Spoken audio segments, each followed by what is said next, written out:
정부가 신규 원전 건설에 대한 대국민 여론조사 결과를 발표했습니다. 국민의 60% 이상이 찬성한다는 결과가 나왔지만 설문조사의 공정성을 두고 비판이 제기되고 있는데요. 특히 지역의 에너지 불평등 문제가 고려되지 않았다는 지적도 나옵니다. 보도에 박성화 기자입니다. 원전 2기를 새롭게 건설하는 내용이 담긴 제11차 전력 수급 기본 계획. 정부는 신규 원전 건설에 대한 공론화를 위해 두 차례 토론회를 열고 최근 여론조사를 실시했습니다. 국민 3천여 명을 대상으로 실시한 여론조사에서 응답자의 60% 이상이 신규 원전 건설이 추진돼야 한다고 보는 것으로 나타났습니다. 원자력 발전의 필요성에 대해서도 필요하다는 답변이 80%를 넘었습니다. 이재명 대통령은 국민 여론을 판단의 근거로 삼겠다며 원전 활용 가능성을 이전보다 열어둔 상태입니다. 필요한지 안전한지 국민의 뜻은 어떠한지 이런 것들을 열어놓고 판단하자.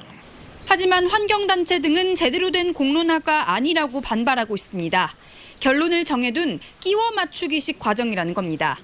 많은 이야기들을 설명한 뒤에 시민들이 충분히 고민을 거쳐서 결정을 할 수 있도록 해야 되는데 앞선 두 번의 토론회에서는 그런 내용이 있지도 않았고 이번 여론조사에서도 편파적으로 답변을 유도하는 형식의 질문만이 나열되어서 설문조사의 구성도 비판을 받고 있습니다.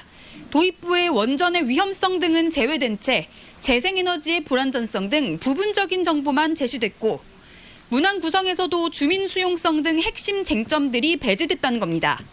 실제로 지난해 한국에너지정보문화재단의 에너지 인식조사에서도 원전이 필요하다는 답변은 80%에 달했지만 거주 지역에 원전을 건설하는 것에 대해 묻자 찬성 의견은 46%로 급감해 반대 여론이 더 높았습니다.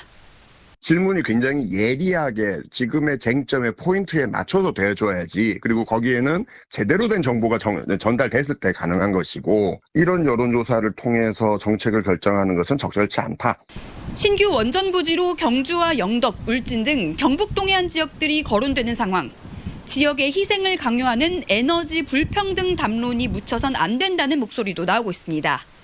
어느 지역에 누가 받을 수 있을 건지, 그 위험을 도대체 누가 감당할 건지 공론회 과정에서 이야기가 됐었어야 된다고 생각하는데 이번 공론화에서 언급되지 않았기 때문에 정부는 이번 결과를 토대로 신규 원전 추진 방안을 확정할 계획이지만 앞으로 정책 추진 과정에서 적지 않은 진통이 예상됩니다. MBC 뉴스 박성아입니다.